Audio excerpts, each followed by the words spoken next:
Pemirsa, CCTV merekam detik-detik penemuan jenazah diplomat Kemenlu Arya Daru Pangayunan di kamar kosnya Menteng, Jakarta Pusat. Sementara dari hasil pemeriksaan awal, ditemukan sidik jari korban di lakban yang melilit wajah Arya Daru.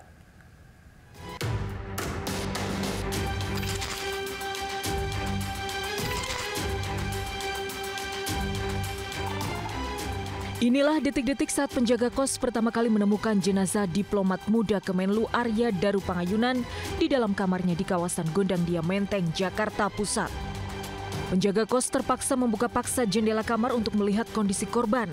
Saat pintu terbuka, korban ditemukan tidak bernyawa dengan kepala terlilit lakban serta tertutup selimut.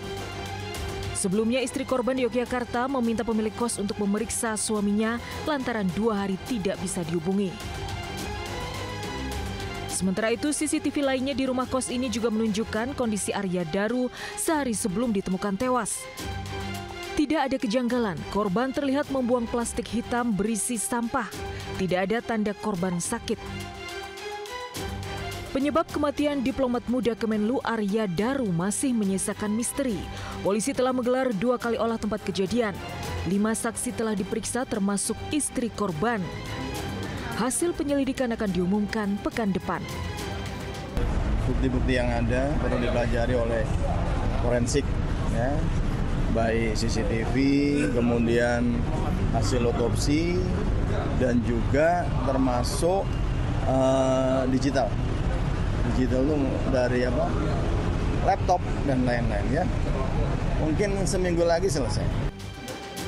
Arya Daru Pangayunan ditemukan tewas di kamar kos Menteng, Jakarta Pusat dengan wajah terlilit lakban. Dari pemeriksaan, polisi mendapati sidik jari korban menempel di lakban yang melilit wajah. Tidak ada tanda kekerasan dan tidak ada barang korban yang hilang. Dari Jakarta, Tim Liputan iNews melaporkan. Pemirsa, Muhammad Riza Khalid menjadi salah satu tersangka dugaan tindak pidana korupsi tata kelola minyak mentah dan produk kilang pada PT Pertamina Subholding dan kontraktor kontrak kerjasama 2018-2023. Penyidik sudah melakukan pemanggilan, namun Riza Khalid tidak pernah hadir. Kejaksaan Agung menetapkan Riza Khalid sebagai tersangka dengan kaitannya sebagai beneficial owner PT Thai Kimra dan PT Orbit Terminal Merak. Namun saat ini Kejagung belum mengetahui posisi Riza Khalid. Terlebih Riza telah dipanggil beberapa kali namun tidak datang. Diduga Riza Khalid berada di luar negeri. Penyidik telah memanggil dengan patut, namun hingga saat ini Riza Khalid tidak pernah menghadiri panggilan tersebut. Tersangka MRC selaku beneficial owner PT Thai Kimra dan PT Orbit Terminal Merak. Selain Riza Khalid, Kejagung juga menetapkan 8 orang tersangka lain. Tim Liputan iNews melaporkan. Pemirsa, warga yang mencoba mengadang alat berat untuk eksekusi bangunan liar nyaris terlibat baku hantam dengan petugas Satpol PP di Bekasi, Jawa Barat. Sempat terjadi kejar-kejaran hingga akhirnya warga diamankan.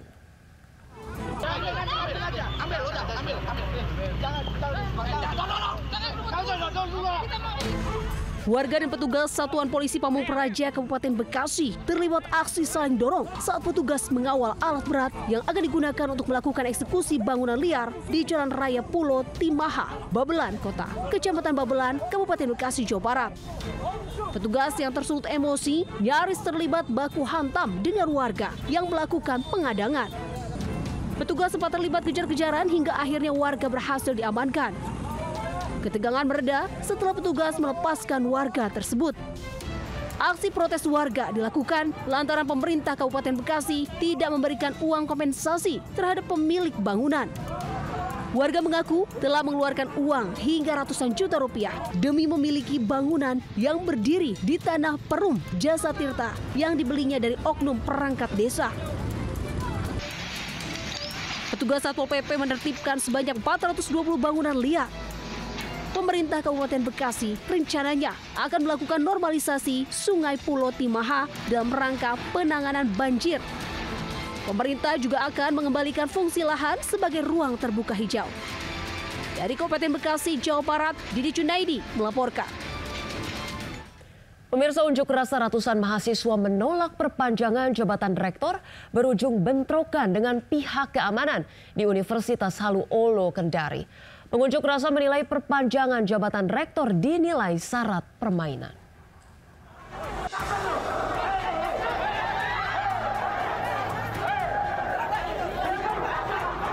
Bentrokan antara mahasiswa dan pihak keamanan ini terjadi di Universitas Halu Olo, Kendari, Sulawesi Tenggara.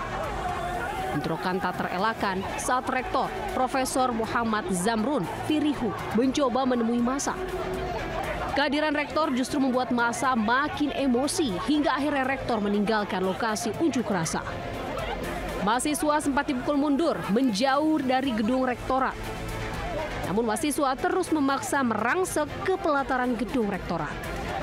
Unjuk rasa ini digelar keluarga besar mahasiswa Universitas Halu Olo yang menolak perpanjangan jabatan rektor buntut dari pemilihan rektor Juni lalu yang dinilai syarat permainan.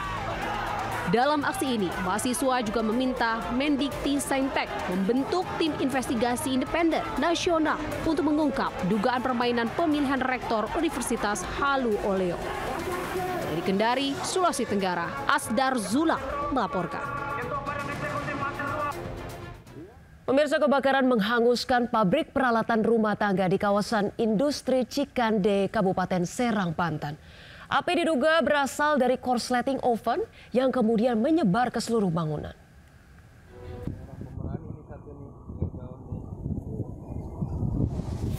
Kobaran api melahap habis sebuah pabrik produksi peralatan rumah tangga di kawasan industri modern Cikande, Kabupaten Serang, Banten. Kebakaran diduga dari korsleting sebuah oven yang tiba-tiba mengeluarkan asap tebal lalu menimbulkan percikan api dan cepat menyebar ke seluruh bangunan. Saat kejadian, sejumlah karyawan yang tengah bekerja tak sempat menyelamatkan peralatan maupun produk yang dihasilkan. Api juga merembet ke area gudang penyimpanan tempat barang-barang jenis mebel yang telah selesai pengerjaan. Proses pemadaman membutuhkan waktu cukup lama karena banyaknya material yang mudah terbakar. Beruntung tak ada korban jiwa maupun luka luka. Kepolisian telah memasang garis polisi dan masih melakukan penyelidikan untuk mengungkap penyebab pasti terjadinya kebakaran. Dari Serang, Banten, Mahesa Apriandi, iNews melaporkan. Pemirsa, musisi Ahmad Dhani mendatangi Polda Metro Jaya untuk melaporkan seorang psikolog yang berinisial LG. Psikolog dilaporkan usai diduga merundung putrinya SF. Pak De, hari ini agendanya ke Polda mungkin ada apa Pak De? Oh ya, backlight seperti ini. Ya Pak De. Sebentar.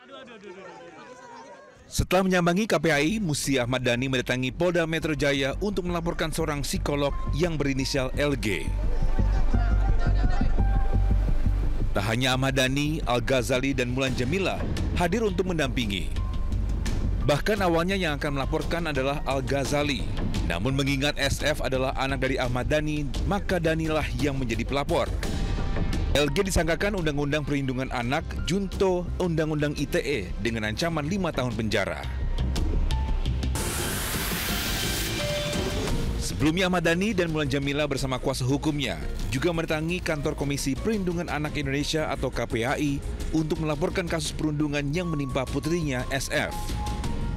Putri Ahmad Dhani dari Mulan Jamila mendapatkan perundungan di media sosial setelah menghadiri pesta pernikahan Al-Ghazali dan Alisa.